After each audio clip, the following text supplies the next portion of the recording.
Next few days, so tomorrow is Wednesday, and then we have Thursday. So the next few days, we will continue to focus on our special theme, special topic of the live stream, which would be humility. Yeah, I know it's not a very super popular thing that everybody wants to run and line up for, but it is one of the primary requirements, literally a requirement from God. Micah chapter 6, verse 8. What does the Lord require of you? To do justly, in other words, to do what's right, wholly just, to live right, to love mercy. Okay, so there's this balance of, you do what's right, and then you treat others good as well. And then it says to walk humbly with your God. Just those three things in Micah 6, verse 8. Just those three things. Do what's right. Basically, treat others well. And also walk in humility. Humility. So important. So this is a topic that should be spoken of a whole lot more in churches, in my opinion. I don't know if I've ever heard really any sermons about humility. I've been to church so many times, and I've heard so many hundreds, perhaps even thousands of, well, yeah, for sure, thousands of sermons, maybe even hundreds of thousands of sermons. I used to go to church every day. I literally went to church 6 days a week. I went to church 6 days a week, and I heard so many different sermons. And I don't think that I've ever heard a sermon like this, like, speaking about humility. I don't remember that. There's a lot of other sermons that they get into, but not so much humility. So it's needed, okay? This is something that's not spoken of very much. So somebody needs to talk about it, and that's what we're doing tonight. We're going to start with Genesis chapter 42. So far, we started with Genesis 37. This is the beginning of the story of Joseph, 37, 38, 39, 40, 41. We covered from the time when Joseph was 17 years old at home, and he was one of the favorite boys. Jacob, his father, made a coat of many colors for him. All of his brothers were jealous of him and hated him. And then he had these dreams. He had two dreams. The first dream he had, he told his brothers, and his brothers hated him all the more. And then he had another dream. Excuse me. And his brothers hated him even more. It's like, Joseph, are you a sucker for punishment or what? I mean, but he seemed to he took it very, very well. And this is one of the key things about humility. He didn't fight back. He didn't defend himself. His father sent him to the field to see how his brothers were doing. And he didn't say, oh, no, I'm not going to go check in on my brothers. They're horrible people. They hate me for no reason. They're full of hate. No, he didn't say that. He said, sure, I'll go see how my brothers are doing. I love he's showing his love for his brothers and his obedience to his father. This is humility. His brothers already conspired to, do him in before he even got there. And they beat him up and threw him into a pit and left him for dead. Nice brothers, right? Yet Joseph did not hate on them. He did not return the hate. He did not fight back. No vengeance sought there. Eventually, the brothers felt, their conscience bothered them, and they pulled Joseph out and they sold him as a slave. They made him a slave. They sold him. And away goes Joseph to Egypt. He goes to Potiphar's house, one of the officers of Pharaoh. He was, initially he was treated well. He had a lot of authority, and he had a great position there at Potiphar's house because God was with him. He had the favor of God on him. Even though all this stuff happened to him along the way, the favor of God was still on him. The love of God was still on him. And Potiphar's wife had the hots for him, and really bad. Okay, so she wanted him so bad, and she wanted to have her way with him so bad.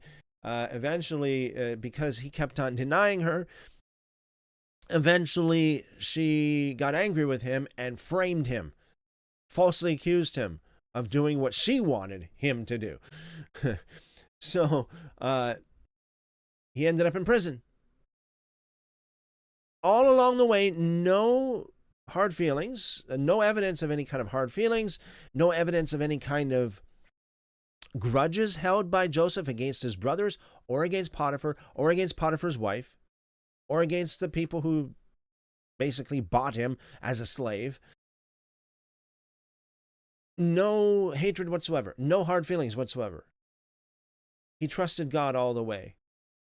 Eventually, a couple of his inmates had dreams, and God was speaking to them, and one didn't end so well. The other one ended well. The other one, the prophecy was that he would be restored back to the position that he had in Pharaoh's palace.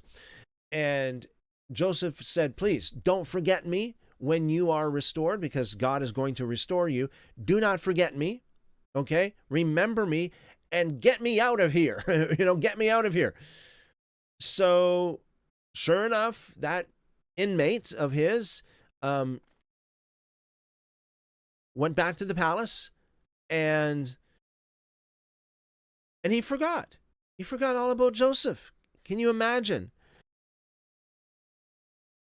And then the story goes that Pharaoh finally had a dream. This was after a couple years. Pharaoh had a dream, and then the man that was supposed to remember him finally remembered. Oh yeah, you want an interpreter for your dream? Yeah, I just remember now. There's this guy back in prison that interprets dreams perfectly. Oh yeah, he wanted me to remember. Oh, sorry, I forgot all about you for a couple years. Anyways, Joseph was called to Pharaoh. And Pharaoh told him his dream. Joseph interpreted the dream.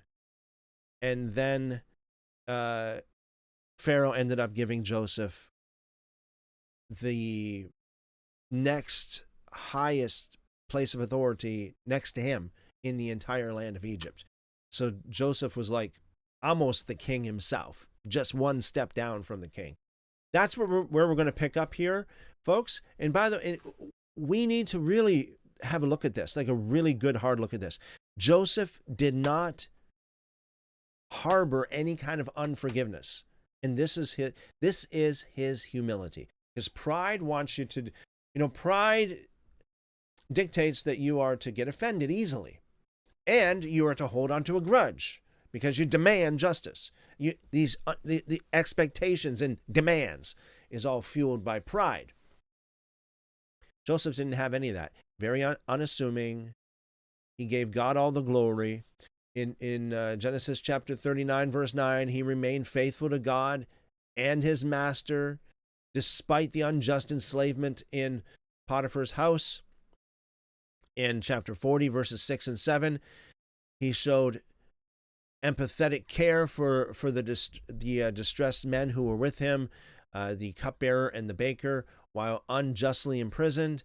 In Genesis chapter 40, verse 8, he deflected the personal credit in the dungeon, declaring that dream interpretations belong only to God. He didn't claim to have any power in and of himself.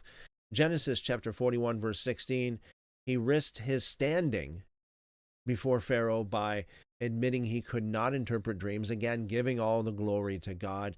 And again, in Genesis chapter 41, verses 51 and 52, he publicly credited God for his healing and fruitfulness when naming his sons Manasseh and Ephraim at the height of his power. So this is where we are, Genesis chapter 42. Just before we get into this, in the live chats, Al says, shalom, everyone. Great blessings every day. Seek the Lord says shalom. And Felix says, hi, everyone.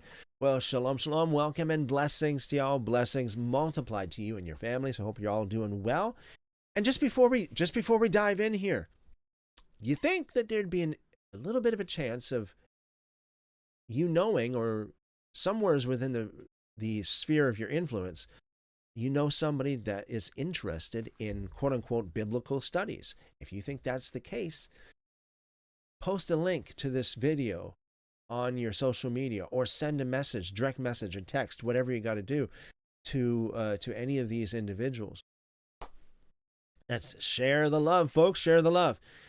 Genesis chapter 42. We already read a few verses this last night. I'm going to reread them just to kind of nest us back into the context before we get into this, before we get into the study here. All right, folks. I'm going to read some, and intermittently throughout the night, I'm going to be going into diving into the live chat. If there are any questions in the live chat on YouTube, that is not just every once in a while we have a question that really demands a lot of attention because it's a very deep question and involved question. In that case, I may just defer to another live stream, because some questions you just cannot answer in a few minutes, and sometimes some questions you can't answer in a few days because it gets into so much detail. You get yourself right into it, right up to here, If we get any of those questions, I'm going to have to take a rain check on that, or maybe save it for the end of the live stream. Any of the more, I hate to say simple, because not a simple question, but easier to answer questions, we can address as soon as possible, hopefully right up front. Okay, Genesis chapter 42. Yeah, if you're just joining us, please be aware, we're not, what we're going to be reading here is not like offensive stuff or anything like that. We're just going to be talking about humility. We're going to look at the character of Joseph. We're not talking about, super controversial issues here in the next few days when it comes to humility. Very, very important. Certainly very, very important issues, but not super controversial issues. Genesis 42, verse 1. Now Jacob saw that there was grain in Egypt, and Jacob said to his sons, "Why do you look at one another?" I can just imagine, what are you standing around looking at one another? Do something. We're starving. Okay? Egypt has food. So a little bit of the backstory, if you're not too familiar with the story here. Egypt had food because Joseph interpreted Pharaoh's dreams, through which God told Pharaoh that a famine was coming and that they are to prepare for this famine. So here we are in the famine. The world, quote unquote, the world, relatively speaking, the world is starving, and Egypt's the only one that has food because, praise God, Joseph interpreted the dream. God, I remember several days ago, we were talking about how some of these Marcionites would say that, the God of the Old Testament is so, they blaspheme the Holy Spirit is what they do. They speak evil of God. Oh, it's a bad, look at how terrible the God of the Old Testament. Yeah, he's so terrible, he gives dreams to his enemies to save them and the entire nation and the entire quote unquote world in that time. This is what we have, right? Joseph was the one who interpreted the dream that basically saved who knows how many thousands or millions of lives were saved because of the God of the Old Testament. By the way, the God of the Old Testament is the same God as the God of Jesus, the God and Father of Jesus. Just want to be clear about that. Genesis chapter 42, verse 2. He said, "Behold, I have heard that there is grain in Egypt. Go down there and buy for us from there, so that we may live and not die." Joseph's 10 brothers went down to buy grain from Egypt. Okay, so Jacob, as typical, we spoke about this, I think it was last night, as typical in a family, usually the first and or the last child are the favorites, whether the parents acknowledge it or not. Now, I'm not saying this is always the case, because sometimes it's not. But generally speaking, as a rule of thumb, which sometimes there are exceptions to the rule, but as a rule of thumb, first and last child is usually more spoiled than the other ones are. In this case, this is scriptural. Benjamin was spoiled. Well, he was a favorite anyway. Maybe I shouldn't say spoiled, but he was a favorite. He was kept back. His father Jacob kept him back because he didn't want any harm to come to him. All the rest of the sons, yeah, go ahead, go on. I realize that I'm sending you to, like, literally as a sheep among the wolves, and I say that literally as a sheep among the wolves. If you don't know what I'm talking about, the Book of Enoch that was found in the Dead Sea Scrolls, it says that the animal, the sheep are a symbol of the children of Israel, the sons of Jacob, sheep. Or you can say the Jewish people in general. So Jacob and his sons were literally sheep, and whether you like it or not, historically speaking, in the Book of Enoch, dated before Jesus was ever born, wolves represented the Egyptians. So I send you as sheep among wolves. Literally, the sons of Jacob, the sheep, went to the wolves, the Egyptians, okay? Keep in mind, in the Gospels, when Jesus said, wolves in sheep's clothing, think about that for a moment. It's not what you think it means. It's not what you think it means. In that day and age, in that culture, I'll give you a little bit of it. Here is a nugget of gold for y'all. A nugget of gold proven by the ancient book, the Book of Enoch, that was found in the Dead Sea Scrolls. We know it was highly influential in the first century among the believers. We have evidence that at least some or all of the disciples knew about the Book of Enoch and considered it to be authoritative to some degree. So did the early church fathers. So according to the Book of Enoch, a sheep is an Israelite and a wolf is an Egyptian. So a wolf in sheep's clothing, according to that definition, the historical symbolism, that means an Egyptian that would portray himself as a Jew, or an Egyptian that portrays himself as an Israelite. Think about that for a moment. So in this story, Joseph's father, kept Benjamin back, keeping the sheep back from the wolves, so to speak, according to the Book of Enoch, and he sent the other 10. So Joseph was already in Egypt. Jacob didn't know it. I don't think even the brothers knew it at the time either. Maybe they had an inkling that he might have been somewhere down there, but Jacob certainly didn't know it at this point in time. So Jacob thought that Joseph was dead. He held back his youngest son, Benjamin, and he sent the other 10 sons down to Egypt to buy food. Verse 4, Genesis 42, verse 4, but Jacob didn't send Benjamin, Joseph's brother, with his brothers, for he said, lest perhaps harm happened to him. Now, this is why I say, and I think this is a good piece of evidence to support what I'm saying here. This is why I say that even though it says earlier in Genesis that Joseph was basically Jacob's favorite, I don't think that is an absolute. I think that is it's relatively speaking, because I think that Benjamin was Jacob's favorite, because he would not allow Benjamin to go anywhere near danger, but he did send Joseph. So that tells me that Jacob valued and favored Benjamin more than Joseph.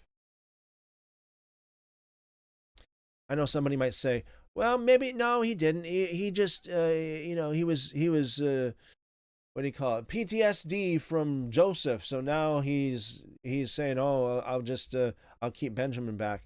Well, it's fair, but still, he still sent Joseph, but kept Benjamin back. And typically speaking, the youngest and or the oldest is always the one that is the favored ones. Verse 5. The sons of Israel came to buy among those who came, for the famine was in the land of Canaan. Joseph was the governor over the land. It was he who sold to all the people of the land. Joseph's brothers came and bowed themselves to him with their faces to the earth. There you go. Boom. There is the fulfillment of the prophecy. The dream, remember the two dreams that Joseph had?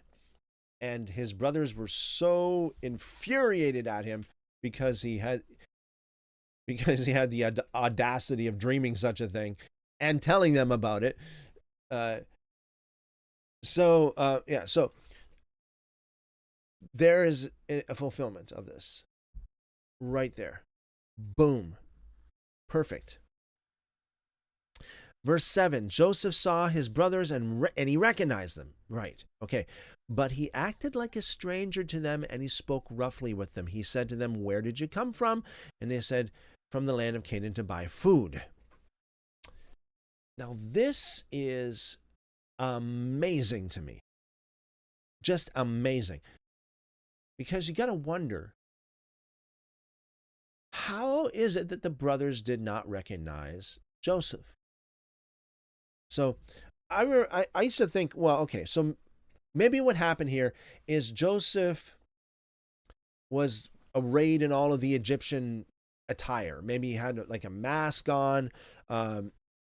He must have looked in appearance totally different. But then again, don't you think that they would recognize his voice? After all, they grew up with him, right? Don't you think that they would recognize his voice? But perhaps they didn't hear his voice. Perhaps, doesn't it say that? Yeah, so it says a little bit later on that he spoke to them through an interpreter. So it could have been that Joseph kind of pretty much whispered to the interpreter or spoke very softly to the interpreter, and the interpreter was the one who not only delivered the message but kind of stood as a auditory shield, if you will, between him and his brothers. So I can imagine it's probably like a big room, like part of the palace, maybe a big room. I'm just letting my imagination go wild here, but maybe this is what it was like, right? Like a big room, maybe like huge columns, and Joseph would be up on the throne, basically, way over yonder, and almost like a judge sitting, sitting there in judgment. So, in a courtroom, you're not really all that close to the judge, although you can hear each other. But it was probably like that. I can imagine something like that, but further removed. So perhaps they couldn't hear him. They probably had to raise their voice to speak to him, and then the interpreter kind of whispered in his ear what they were trying to say, at least pretended to be an interpreter, and he spoke back to the interpreter, and the interpreter. So they were actually speaking to the interpreter, not really to Joseph, you see? So Jacob didn't send Benjamin his we're back here a little bit. Verse 8, Joseph recognized his brothers, but they didn't recognize him. Now, what do you guys think in the live chat? Do you think this is like Yeshua? So far, we have already mentioned several things about Joseph that is very much like Yeshua. Number one, being the favorite, or one of the favorite, at least the favorite. But behold, this is my beloved son, in whom I'm well pleased. I made a coat of many colors for him, Excuse me. A mantle, an anointing. the Mashiach. So just as Jacob favored Joseph, so God the Father favored Yeshua.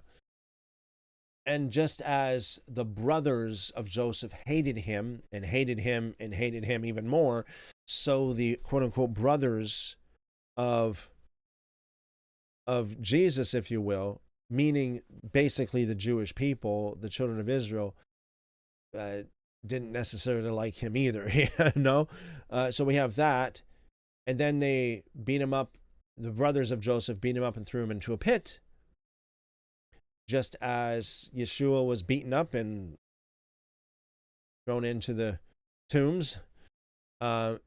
Joseph was pulled out, taken to Egypt, basically the superpower of the world back in those days.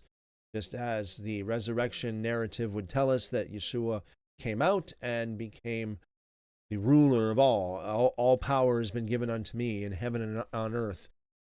A lot of similarities here. Now we have the brothers of Joseph coming to him, but they did not recognize him. So they're praying, more or less, right? Don't conflate. See, the word pray in the Old English simply means to ask. We have Abram praying to Sarah, or Sarah praying to Abram. No, they didn't worship each other as a god. No, but the word pray is just an old, fancy old English word, archaic English, that simply means to ask. Okay? I know it's hard for us to wrap our minds around this because we're so used to the word pray referring to some deity or worship or, this kind of thing. No, not in the ancient archaic English. That's not the case. Actually, in the scriptures, we see several instances of people, quote unquote, praying to other people, not worshiping them, just praying. So his brothers came to him. By definition, archaic definition, they prayed to him, but they didn't know who he was. Yet he heard them and he answered their prayers. Could it be, just asking, could it be that the Jewish people are praying to Yeshua, but they don't know that it's Yeshua? What do you think? What do you think? Could it be? In the very same way, they see Joseph, they think he's basically the king, or that he is the ruler. He is the he's the top, the brass, right? So they don't recognize him as Joseph. They see him as more or less a king, the ruler, governor. Verse 9, Joseph remembered the dreams which he dreamed about them and said to them, "You are spies. You have come to see the nakedness of the land." In other words, you've come to take advantage of us. Verse 10, they said to him, "No, my lord, but your servants have come to buy food." Your servants. You know what this reminds me of? This reminds me of, isn't it like, I got to double check this. I don't want to say anything that's not true here. I want to be very, very careful to make sure that what I say here is 100% truth. A lot of people are worried about what do you believe, Christopher? Don't worry about what I believe. Worry about yourself. Worry about yourself and your children, as Jesus said. Worry about yourself. Just worry about what you believe. That's all. Because what I believe, I don't know everything, right? And I'm learning along with all of you guys. And what that means is I'm changing my beliefs along with you guys, because you can't not change your beliefs if you're learning new things. Okay, so Jude, the brother of Jesus, called himself a servant of Jesus. James, it's assuming this is James the Just, if it is, even James, the brother of Jesus, called himself a servant of Jesus. Can you imagine? A servant. Now, here we have the brothers of Joseph calling themselves servants of Joseph. So many similarities here. No, my lord, but your servants have come to buy food. We are all one man's sons. We are honest men. I can just imagine what Joseph is thinking right now. Like, yeah, okay. Yeah. I remember about umpteen hundred things that you know. There's always these familiarity, or people that you grew up with, somebody that you grew up with. You might not view them as someone that's perfect. You know what I mean? Probably Joseph's probably thinking, okay, you're honest men. I know you guys very, very well. You're honest men. Yeah, didn't you just beat me up and leave me for dead? Like, and so you sell me as a slave as well. We're honest men. Your servants are not spies. So they are telling the truth in a way. They're not spies. He said to them, no, but you have come to see the nakedness of the land. They said, we, your servants, again, your servants, are 12 brothers, the sons of one man in the land of Canaan. So they all had the same father, but they did not all have the same mother. They had at least 4 different mothers amongst the 12, as Jacob had wives and concubines. So, sons of one man in the land of Canaan, and behold, the youngest is today with our father, speaking of Benjamin, and one is no more. Joseph's going, no more? He's the one that's speaking to you right now. Okay? So, watch this, folks. Benjamin and Joseph share the same father and the same mother, which means that they are inherently closer than any of the other ones, and they are kind of like favorites of each other. This is my favorite brother, Benjamin. Benjamin, this is my favorite brother, Joseph. We both share the same mother. The other ones are basically step brothers. So keep that in mind. We'll see this play out as it goes along. Verse 14. Joseph said to them, so before if Benjamin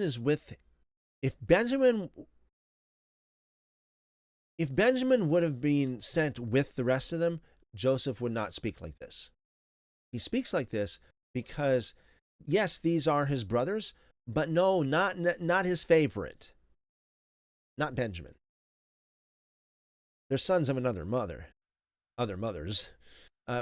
Joseph said to them, it is like I told you, saying you are spies. By this you shall be tested.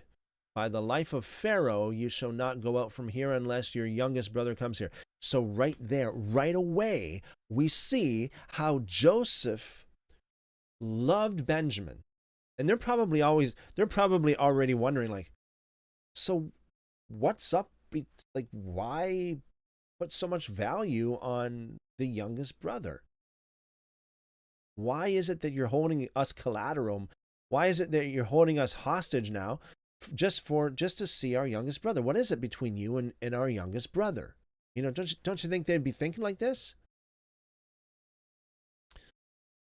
Verse 16, send one of you and let him get your brother, and you shall be bound, that your words may be tested whether there is truth in you, or else by the life of Pharaoh, surely you are spies. He put them all together in custody for 3 days. So basically, they were arrested. Uh-oh. How did we get ourselves into so much trouble? We're just come here just asking for food like everybody else is in the world. What is it about us, and especially about our youngest brother? He put them all together in custody for 3 days. Here we got this three. There's a lot of 3 days throughout the scriptures. Verse 18, Joseph said to them the third day, do this and live, for I fear God. For I fear God. If you are honest men, then let one of your brothers be bound in your prison, But you go, carry grain for the famine of your houses. Bring your brother, your youngest brother, to me. So will your words be verified, and you won't die. They did so. They said to one another, we are certainly guilty concerning our brother, in that we saw the distress of his soul when he begged us, and we wouldn't listen. Therefore, this distress is come upon us. This is shocking, folks. All the way back to the book of Genesis, people had this innately in them. We see this from Genesis. We see it even in the book of Acts. Remember in the story of, was it Paul going to the island and getting bit by a snake and all that kind of thing?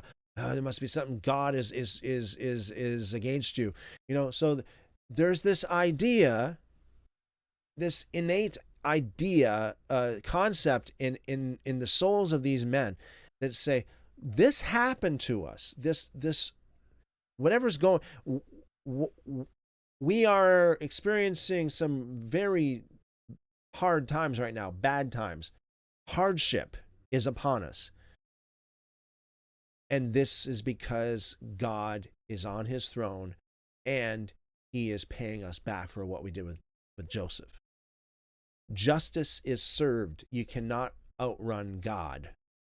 Justice is served here. It reminds me of what Jordan Peterson said once. I'm not sure how many of you heard this, but very chilling video out there. Jordan Peterson said, I've never once seen anybody get away with anything. Never once. Not once, he said, have I ever seen anybody get away with anything. When he said that, it's chilling. It's like, what does Jordan Peterson mean by that? Well, as a psychologist, he probably saw the mental anguish and the emotional distress that people have suffered because of certain things that they have done. Like, okay, so I'm in this situation now. This is a bad situation. What happened to get me here? Well, before this happened, this happened. Before that happened, the other thing happened. Before that, the other thing happened. Oh, yeah, now I see why I am where I am. Okay, yeah. So it's almost like the same idea. Like God ensures that justice is served, even if it's not served in earthly courts. Therefore, it says in verse 21, therefore this distress has come upon us. Reuben answered them, saying, didn't I tell you, saying, don't sin against the child? So Reuben, the firstborn. And you wouldn't listen. Therefore also, behold, his blood is required. So Reuben chimes in. We mentioned this the other night. He probably could relate a little bit more with Joseph because he's part of that same dynamic that's going on in the family, right? So Reuben was the firstborn, Judah the second, Benjamin was the lastborn, Joseph the second. So we have those two couples of brothers that have a lot in common. And I think this is the reason why Reuben and Judah is got so much to do with the story here. The first and the last. So Reuben has some sympathy for Joseph, or had some anyways. Verse 23, they didn't know that Joseph understood them, for there was an interpreter between them. He turned himself away from them and wept. Then he returned to them and spoke to them and took Simeon from among them and bound him before their eyes. Then Joseph gave a command to fill their bags with grain and to restore each man's money into his sack and give them food for the way, for so it was done to them.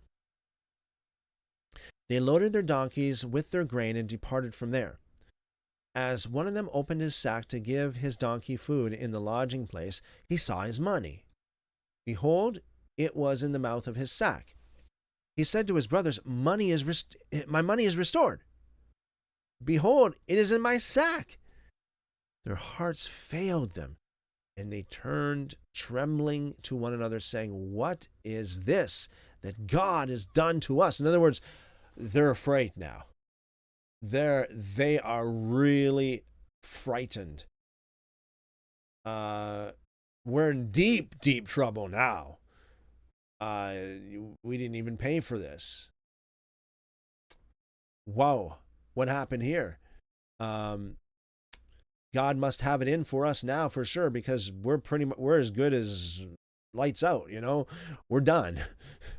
We're going to get uninstalled, pretty soon because of this. So they're shaking, they're trembling. Verse 29, they came to Jacob their father to the land of Canaan and told him all that had happened to them, saying, the man, the Lord of the land, spoke roughly with us and took us for spies of the country. We said to him, we are honest men, we are no spies, we are 12 brothers, sons of our father. One is no more, that would be Joseph, at least they believe so, and the youngest is today with our father in the land of Canaan. The man, the Lord of the land, said to us, by this I will know that you are honest men. Leave one of your brothers with me, and take grain for the famine of your houses, and go your way. Bring your youngest brother to me. Then I will know that you are not spies, but that you are honest men.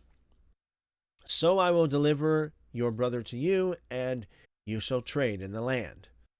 As they emptied their sacks, behold, each man's bundle of money was in his sack. When they and their father saw the bundles of money, they were afraid. Jacob their father said to them, you have bereaved me of my children. Joseph is no more, Simeon is no more, and you want to take Benjamin away. All these things are against me. Here we go, Reuben again. Reuben spoke to his father, saying, kill my 2 sons if I don't bring him to you. Entrust him to my care, and I will bring him to you again. He said, my son shall not go down with you, for his brother is dead, and he alone is left. If harm happens to him along the way in which you go, then you will bring down my gray hairs with sorrow to Sheol, to the grave. Chapter 43, verse 1, the famine was severe in the land.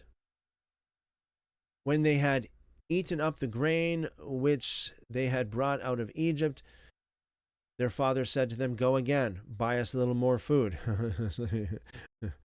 As a sheep to the wolves again, okay?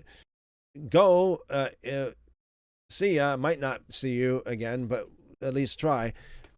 Judah spoke to him, saying, the man solemnly warned us, saying, you shall not see my face unless your brother is with you. If you send our brother with us, we'll go down and buy you food. But if you don't send him, we won't go down. For the man said to us, you shall not see my face unless your brother is with you. Now all of a sudden Jacob becomes Israel again here.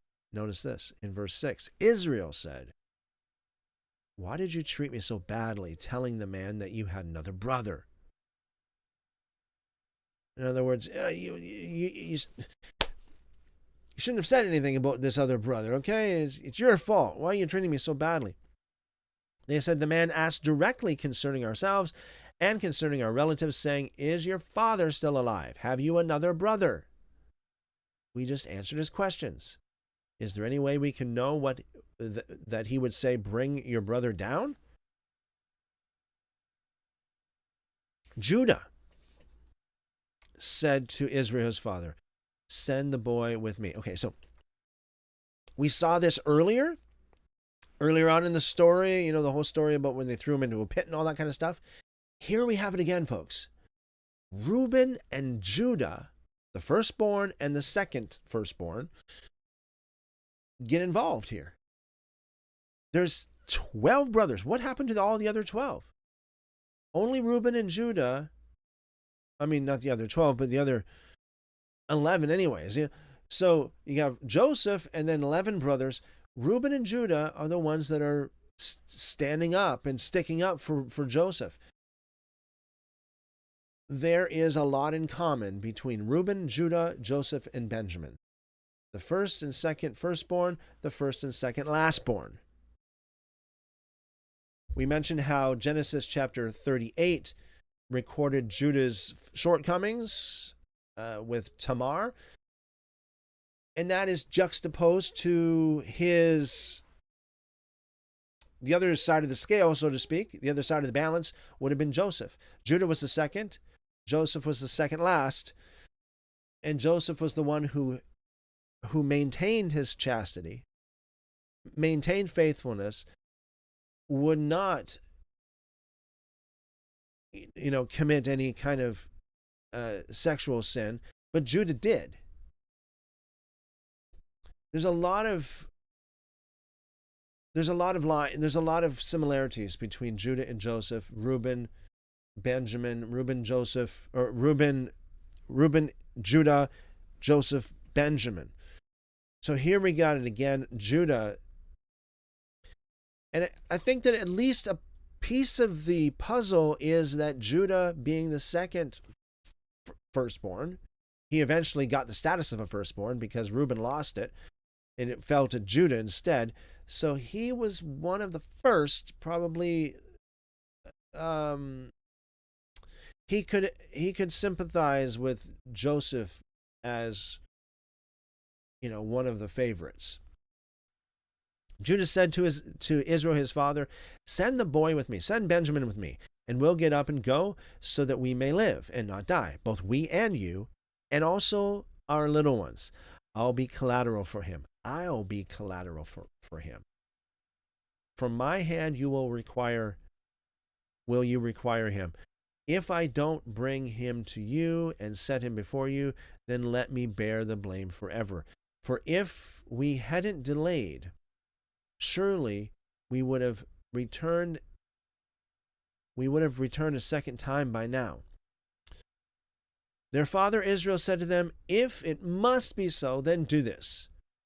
Take from the choice fruits of the land in your bags and carry down a present for the man, a little balm, a little honey, spices and myrrh, nuts and almonds. And take double money in your hand, and take back the money that was returned in the mouth of your sacks. Perhaps it was an oversight. Take your brother also, get up and return to the man. May God Almighty give you mercy before the man, that he may release to you your other brother and Benjamin. If I am bereaved of my children, I am bereaved." The men took that present, and they took double money in their hand and Benjamin, and got up and went down to Egypt and stood before Joseph. Did you guys see something that it seems a little bit off? I saw something there. Let me show you what I mean. So we have, it's supposed to be a massive famine. Everybody's dying.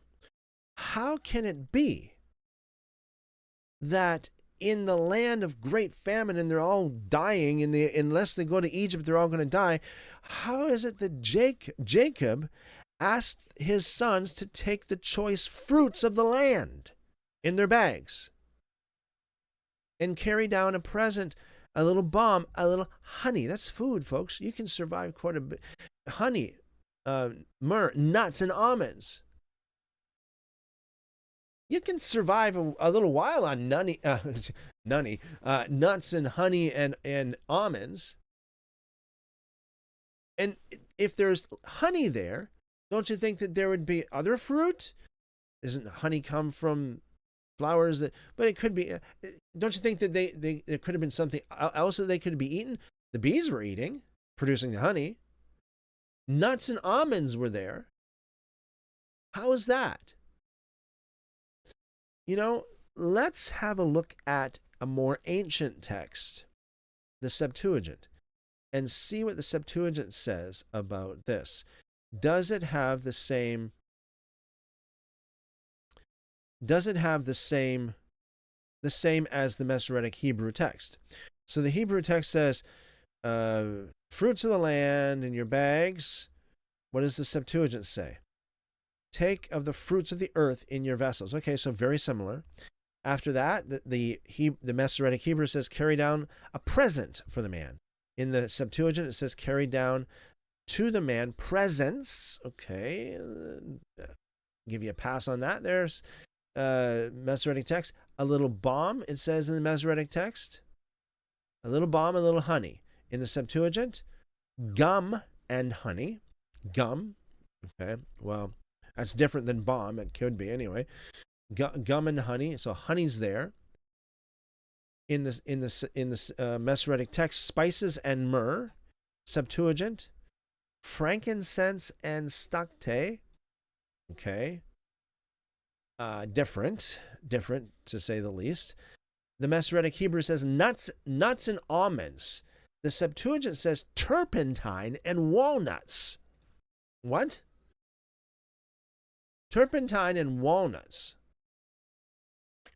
Okay. Well, at least so we see more edible food in the Hebrew than we do in the Septuagint. Although in the Septuagint there's still honey and walnuts. That'll buy you time anyway if there is a huge famine in the land. That is amazing, folks. So, what I'm going to do, folks, those of you in the live chat, I'm going to read through to the climax of the story, at least when Joseph reveals himself to his brothers. Then I'll jump into the live chat with you guys. Okay? Hang in there. Verse 16. When Joseph saw Benjamin with them, he said to the steward of his house. So, hold on a second. Okay. See, so he said to the steward of his house, bring the men into the house and butcher an animal and prepare, for the men will dine with me at noon. Wow. So this is a shocker, right? Because I'm sure the brothers are all like they're probably on edge. They're very nervous. They're thinking they all could lose their lives, you know. The money, at least, you know, they didn't know what was coming, and they're treated like royalty here. Amazing. Right. So Joseph asked his servant, his steward, to basically prepare a feast for these men. Butcher an animal. They're gonna dine with me at noon. Verse 17, the man did as Joseph commanded, and the man brought the men to Joseph's house. Joseph's house. What does the Septuagint here say about this?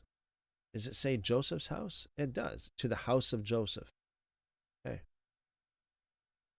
Verse 18, the men were afraid because they were brought to Joseph's house, and they said, because of the money that was returned in our sacks the first time, we're brought in, that he may seek occasion against us, attack us, seize us as slaves, along with our donkeys. It's a conspiracy. It's a conspiracy, folks. He's luring us into his house so that we're done. We're finished, okay? We're all finished. Say your prayers. Okay? He's going to read us our last rites and that's it. Done. You know? Seize us as slaves along with our donkeys. So they're thinking they're going to get attacked, or they're going to be they themselves are going to be made as slaves. Verse 19, they came near to the steward of Joseph's house, and they spoke to him at the door of the house and said, "Oh, my lord, we indeed came down the first time to buy food. When we came to the lodging place, we opened our sacks, and behold, each man's money was in the mouth of his sack. our money in full weight. In other words, we got a full refund somehow, or maybe we were just hallucinating and we didn't pay. We thought we did. All of our money. We still have all of our money. We have brought it back in our hand. We have brought down other money in our hand to buy food. Okay, so here's the money that we owe you from the food that we brought down earlier, that we took earlier, and this is the money that we want to use to buy more food. We don't know who put our money in our sacks. He said, "Peace be to you. Don't be afraid. Your God and the God of your father has given you treasure in your sacks. I received your money." He brought Simeon out to them. The man brought the men into Joseph's house and gave them water, and they washed their feet. Okay, this is a cultural thing. They washed their feet. He gave their donkeys fodder and prepared the present for Joseph's coming at noon, for they heard that they should eat bread there. When Joseph came home, they brought him the present which was in the land into the house and bowed themselves down to the earth before him. Here we go again. Yet again, we have the fulfillment number 2, take 2 of the brothers bowing down to Joseph, not even knowing that they are fulfilling the dream that they so hated. Verse 27, he asked them of their welfare. How's it going, bros? How you doing? Is your father well? The old man of whom you spoke, is he yet alive? And Joseph loves his father. They said, your servant, our father, is well. He is still alive. They bowed down humbly. Again. He lifted up his eyes and saw Benjamin, his brother, his mother's son. It's not just a meaningless detail, folks. This is not a meaningless detail that it says his mother's son. This is evidence that Benjamin is so special to Joseph because it's his only full-blood brother. He saw his beloved brother Benjamin, and he said, is this your youngest brother of whom you spoke to me? He said, God be gracious to you, my son. Joseph hurried, for his heart yearned over his brother. Notice, Joseph's heart did not yearn so much over the other brothers. We know that Jacob had favorites. We know that many of these parents in the scriptures had favorites. Does it say anything in the scriptures about this being a wrong thing? I know today it's like, of course, a lot of parents would say, no, there's no favorites, and would this be a wrong thing? Would it be wrong for you to have a favorite sibling? Would it be wrong for you to have a favorite child or children? In this case, Reuben, Judah, and Joseph, Benjamin. 4 children out of the 12. Wow. So Joseph is getting emotional. He sees his beloved brother, the youngest, right there. His heart is about ready to explode. It says he sought a place to weep. So he had to go and he had to unravel there. He entered into his room and wept there. Verse 31, he washed his face and came out. He controlled himself and said, serve the meal. They served him by himself and them by themselves, and the Egyptians who ate with him by themselves, because the Egyptians don't eat with the Hebrews, for it is an abomination to the Egyptians. For they sat before him, the firstborn according to his birthright, and the youngest according to his youth. And the men marveled with one another. He sent portions to them from before him, but Benjamin's portion was 5 times as much as any of theirs. They drank and were merry with him. Benjamin 5 times. More evidence that not only Benjamin was the favorite of his father, but he was the favorite of Joseph as well. Chapter 44, verse 1. He commanded the steward of his house, saying, "Fill the men's sacks with food, as much as they can carry, and put each man's money in his sack's mouth. Put my cup, the silver cup, in the sack's mouth of the youngest with his grain money." He did according to the word that Joseph had spoken. As soon as the morning was light, the men were sent away, they and their donkeys. When they had gone out of the city and were not yet far off, Joseph said to his steward, "Up, follow after the men. When you overtake them, ask them, 'Why have you rewarded evil for good? Isn't this that from which my Lord drinks, and by which he indeed divines? You have done evil in so doing.' He overtook them and spoke these words to them." So it's like almost like a setup. It's like he put the cup in, very valuable cup, very, very. It's like the king. You imagine like going to a royal palace and having someone slip the queen's or the king's actual cup into your bags and you didn't know it. Like, wow. Talk about we're in trouble, especially when someone comes following after, say, you took the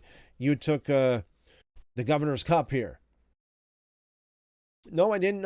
Oh yeah, you did. So he overtook them and he spoke these words to them. They said to him, "Why does my Lord speak such words as these? Far be it from your servants that they should do such a thing.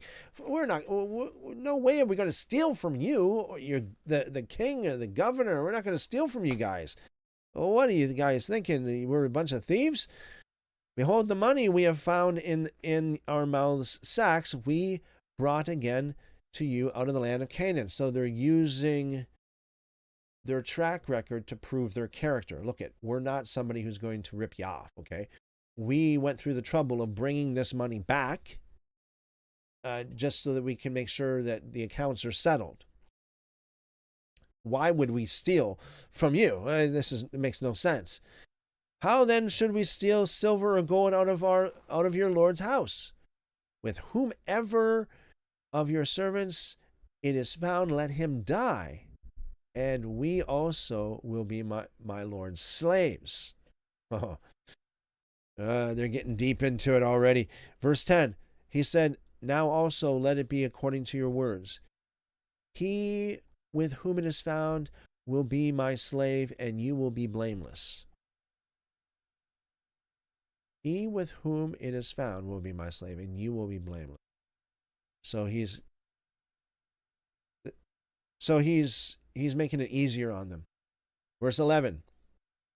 Then they hurried, and each man took his sack down to the ground, and each man opened his sack. He searched, beginning with the oldest and ending at the youngest, knowing that the cup was found in Benjamin's sack. I can just imagine, all 10 of them, like, see, the first one, right? Reuben, see, we're not going to the next one. Look at that sack. No, there's nothing there. Nothing there. Nothing there. Nothing there. Nothing there. Nothing there. Nothing there. Nothing there. Nothing there. Nothing there. Nothing there. Nothing there. I'm sure they're all going like, yeah. See, we're safe now. Last one. It's there. Whoa. Okay. Verse 13. Then they tore their clothes. That's a sign of grief. And each man loaded his donkey and returned to the city. Judah, here we go, Judah again. Judah always popping up in this story. Judah and his brothers came to Joseph's house. And he was still there. They fell on the ground before him. Joseph said to them, so again, what's this? The fourth time they're bowing down. They're bowing down before Joseph, basically. Verse 15, Joseph said to them, "What deed is this that you have done? Don't you know that such a man as I can indeed excuse me, don't you know that such a man as I can indeed do divination? Judah said, what will we tell, my lord? What will we speak? How will we clear ourselves? God has found out the iniquity of your servants. And again, it's like we're in trouble, deep trouble. I'm not sure how this happened to us, but it happened. And man, we're in deep trouble. God must have it out for us. God has found out the iniquity of your servants. That's what it says. Behold, we are my Lord's slaves, both we and he also, in whose hand the cup is found. So they all submit themselves as slaves. He said, far be it from me that I should do so. The man in whose hand the cup is found, he will be my slave. But as for you, go up in peace to your father. You can imagine they're all thinking, oh no, we laid down everything to say that Benjamin's going to be okay, you know, and that Benjamin's not going to, our father's not going to lose Benjamin. Now he lost him. The worst has happened here. Verse 18, then Judah came near to him and said, O my Lord, please let your servant speak a word in my Lord's ears, and don't let your anger burn against your servant, for you are even as Pharaoh. It's almost like Yeshua is even as God, the highest in power. My Lord asked his servant, saying, have you a father or a brother? We said to my Lord, we have a father, an old man, and a child of his old age, a little one, and his brother is dead, and he alone is left of his mother, and his father loves him. You said to your servants, bring him down to me, that I may set my eyes on him. We said to my Lord, the boy can't leave his father, for if he should leave his father would die. You said to your servants, unless your youngest brother comes down with you, you will see my face no more. When we came up to your servant, my father, we told him the words of my Lord. Our father said, go again and buy us a little food. We said, we can't go down. If our youngest brother is with us, then we will go down, for we may not see the man's face unless our youngest brother is with us. Your servant, my father, said to us, you know that my wife bore me 2 sons. One went out from me, and I said, surely he is torn in pieces, and I haven't seen him since. If you take this one also from me, and harm happens to him, you will bring down my gray hairs with sorrow to Sheol. Now, therefore, when I come to your servant my father, and the boy is not with us, since his life is bound up in the boy's life, it will happen, when he sees that the boy is no more, that he will die. Your servants will bring down the gray hairs of your servant our father with sorrow to Sheol. For your servant became collateral for the boy to my father, saying, if I don't bring him to you, then I will bear the blame to my father forever. Now, therefore, please let your servant stay instead of the boy, my Lord's slave, and let the boy go up with his brothers. For how will I go up to my father if the boy isn't with me, lest I see the evil that will come on my father? Chapter 45, verse 1. Then Joseph couldn't control himself before all those who stood before him, and he called out, cause everyone to go out from me. So no one else stood before him, while Joseph made himself known to his brothers. He wept aloud. The Egyptians heard, and the house of Pharaoh heard. Joseph said to his brothers, I am Joseph. Does my father still live? His brothers couldn't answer him, for they were terrified at his presence. Can you imagine? Because up to this point, they're like, all this evil has come upon us because of what we did to Joseph. And they're already feeling bad about what they did, like really, really bad about what they did to Joseph. And then to realize that the man who has the power to just just at the snap of a finger to do them all in, to annihilate all of them at one word. This man is Joseph, the one that they bowed down to 3-4 times. No wonder they're speechless, terrified at his presence. Wow. Hallelujah. Hallelujah. Joseph said to his brothers, "Come near to me, please." They come near to him. And he said, "I am Joseph, your brother, whom you sold into Egypt. Now don't be grieved, nor angry with yourselves that you sold me here, for God sent me here before you to preserve life." You see, so Joseph is not angry with his brothers here. There's no vengeance. He's not taking vengeance out. He's sending them away free. He told them, leave. Before this, he said, leave Benjamin here. You guys go back. Okay, you're free. Go. He could have done anything to these. He could have made up any kind of story. He could have done, but he didn't. No hard feelings. No remorse.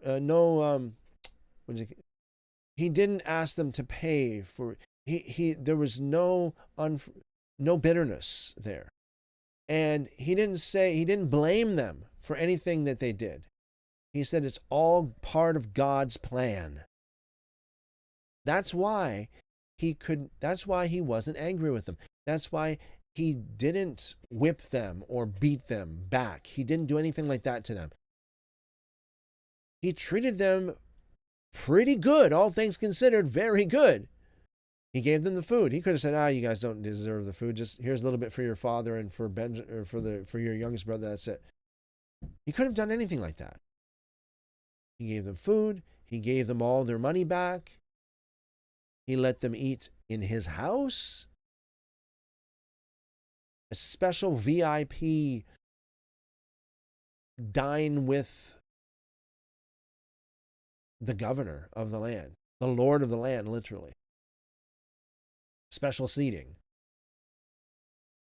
And he said, don't be angry with yourselves.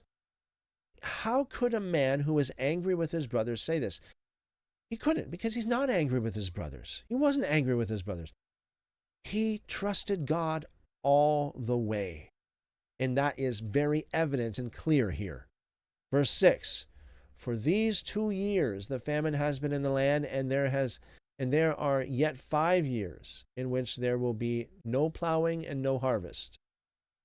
God sent me before you to preserve for you a remnant in the earth, and to save you alive by a great deliverance. Notice, Joseph, as humble as he is, he credited God. He didn't say, you guys did it. Yeah, you guys beat me up. Now it's my turn to get revenge here. Yeah, okay. Now it's my turn, folks, okay? Here. Stuart, bring in the whips. Bring in the bats. Bring in the instruments of torture. Okay, let's do it. No. Nothing like that at all. Nothing. No grudges. He didn't blame his brothers, saying, you guys, look what you guys did to me. Look what you guys did. Look at how much horrible things that have happened to me. You beat me up. You left me for dead. You sold me as a slave. What more can you do to me? I went, and then after that, you sent me to basically, as again, like a sheep among wolves. I was falsely accused, falsely imprisoned for a couple years, and now, all kinds of stuff going on. I was forgotten in prison, yada, yada, yada, all because of you. All because of you. No. Nothing like that at all. Absolutely clean of that. Instead, he said, it's all God. It's God's will. God caused all of this to happen. You thought you were doing evil to me? You thought you were beating me up? No. It was all part of God's wonderful plan to get me here, to save countless lives, and to save your life. He loved them so much. God, in verse 7, sent me before you to preserve for you a remnant in the earth and to save you alive by a great deliverance. So now, it wasn't you who sent me here, but God. Look at that. Look at that. Look at that, folks. Look at that. This is humility. This is humility. So, when he said that God sent him to preserve them as a remnant, thinking that he is not just speaking about them. He's speaking about their children, their posterity, all the way through the ages into eternity. God, if it wasn't for what happened, y'all would be gone and you'd have no children, you'd have no posterity. You'd have nothing. You'd leave no future footprint on this earth. Nothing. Wow. God, you thought you beat me up and left me for dead? I didn't defend myself.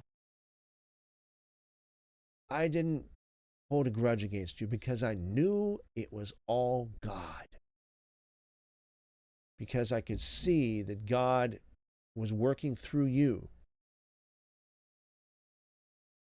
to save you and your posterity, to save you, to save your lives, and to make you a great blessing, and to save many other lives.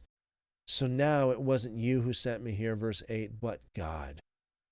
And he has made me a father to Pharaoh. Wow, to the king, Lord of all of his house, and ruler over all the land of Egypt. Joseph wasn't triggered. It's humility. Pride causes people to be easily triggered. Humility causes people to be stronger and not to be easily triggered. Joseph is a wonderful, wonderful example of humility. Great humility. Verse 9. Hurry and go up to my father and tell him, this is what your son Joseph says. God has made me Lord of all Egypt. Can you imagine?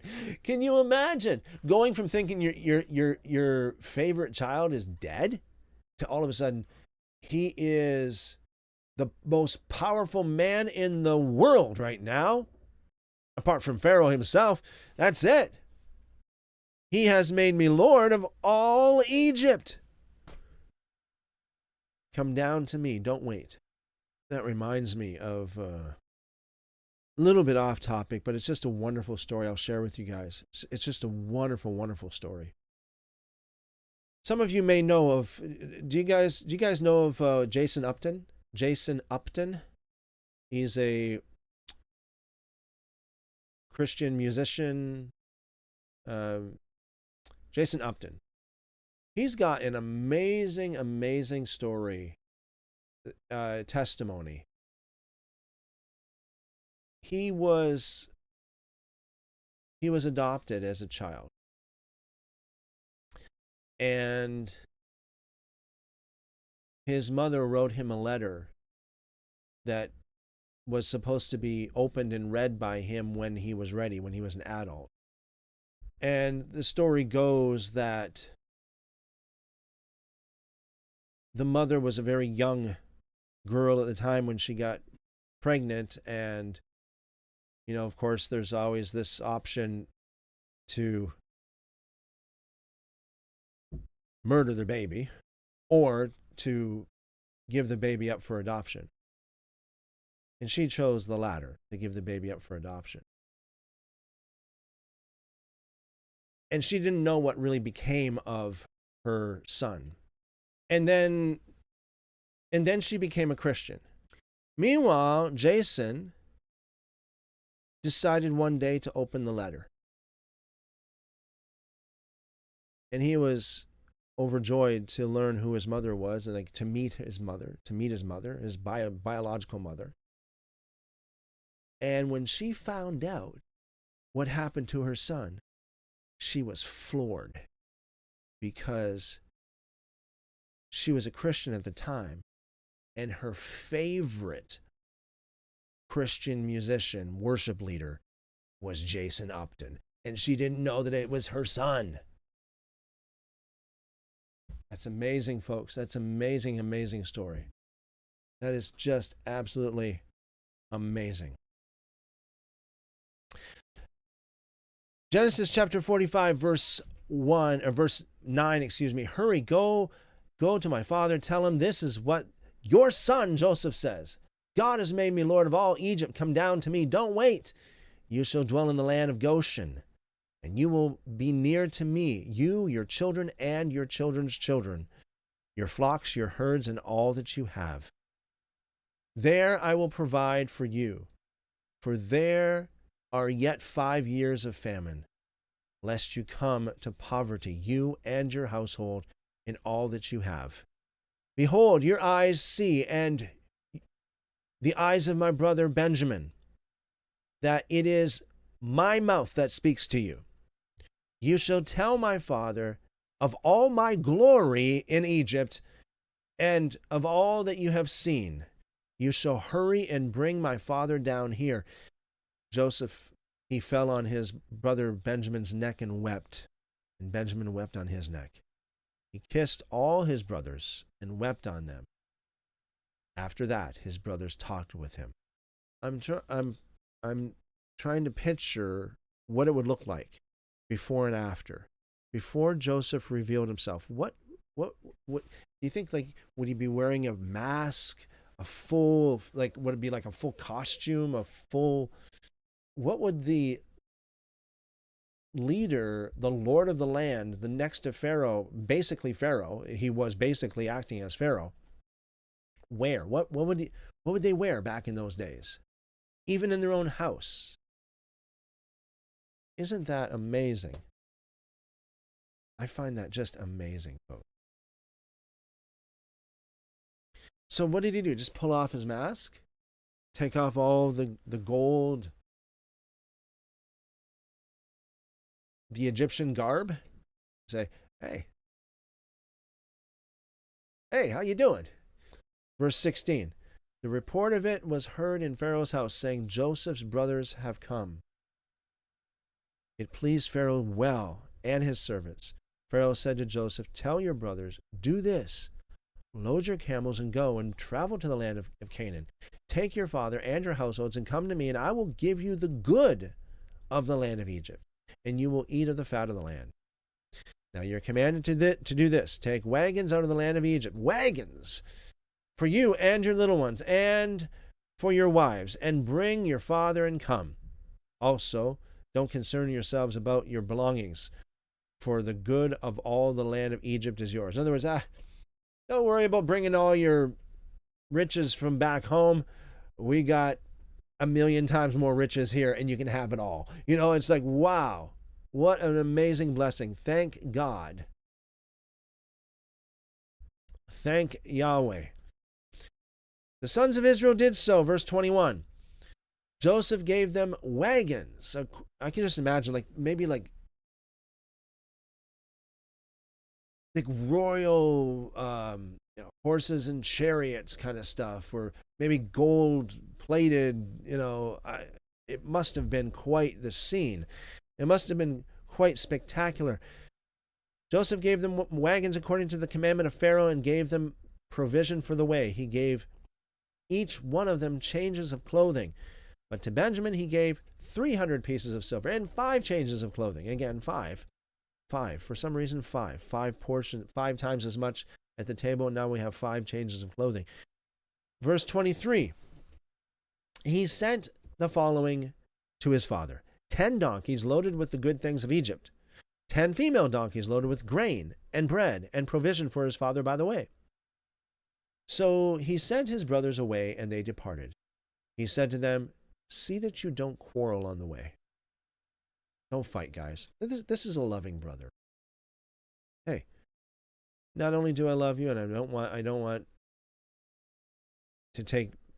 don't hold a grudge against you guys. It was all God anyway, okay?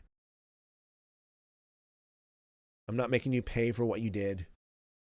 I love you guys so much. Don't be hard on yourselves. Don't be angry with yourselves. It was God that was behind it all. That's how I could withstand what happened. And that's how I could tough it out for years with patience, because I knew what was coming. And by the way, guys, when you go, don't fight, okay? Just be good to one another. Don't quarrel on the way, verse 24. Don't quarrel on the way. Verse 25, they went up out of Egypt and came into the land of Canaan to Jacob their father. They told him, saying, Joseph is still alive, and he is ruler in all the land of Egypt. His heart fainted. His heart fainted, for he didn't believe them. What? You mean the guy that was torn apart by animals? You mean that guy that disappeared, that was eaten up alive by animals? He's the Lord of all the land of Egypt. He's the ruler of Egypt, the superpower of the world in those days. I can just see, like, they probably, Dad, sit down, okay? We got news for you. Sit down. Maybe even lie down, okay? Because we don't want you to hurt yourself here. We don't want you to faint. Verse 27, they told him all the words of Joseph, which he had said to them. When he saw the wagons which Joseph had sent to carry him, the spirit of Jacob their father revived. Israel said, it is enough. Joseph, my son, is still alive. I will go and see him before I die. Let's see what we have in the live chat before we get any further here, folks. In the live chat, Matthew in the live chat says, shalom, everyone, and happy Tuesday. Thank you, Matthew. Shalom and blessings multiplied to you and yours. Chipmunk says, stored food. Yeah, it must have been. Or, so honey and almonds, nuts, walnuts, depends on what manuscript you read. Stored food. Yeah, it must have been stored food. Although, we don't know for sure, right? It could have been fresh. Matthew in the live chat, maybe they bought the nuts and honey, or they had them in reserve. Yeah, it's just it seems like it was a bad famine, but maybe it wasn't quite as bad as what we imagined it. To take to Egypt the fruits of the land. Chipmunk says turpentine means resin. As long as resin is stored properly, it can last a few years.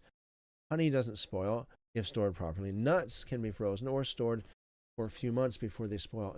Very, very good. Thank you, Chipmunk. Yeah, very good observations.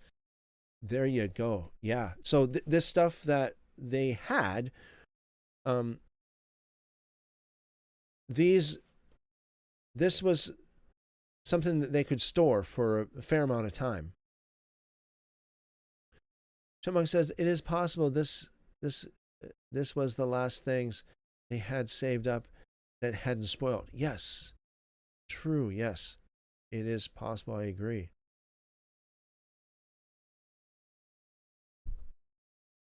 Matthew in the live chat says, it's obvious in the story that Joseph understood people and their emotions and thoughts.